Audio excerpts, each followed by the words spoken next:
Shubor nakaslem jong unongsan Hima.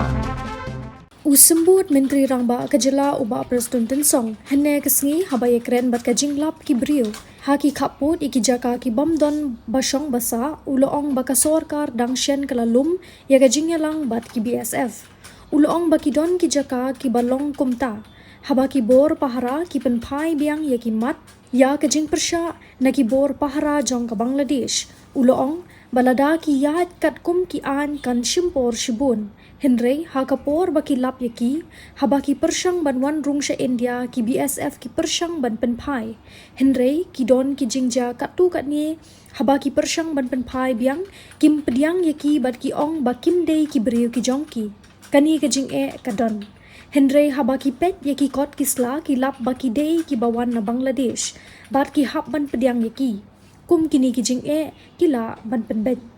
Yes, recently I had a meeting with the BSF. See, we have few challenges like that.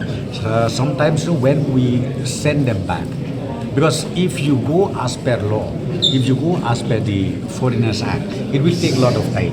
So the moment they detected or the moment they found out those people trying to enter to Indian territory, then and there is said they push them back. But few instances happen where even from the Pdiang did not accept that. They said no, this is not our people, it is your people.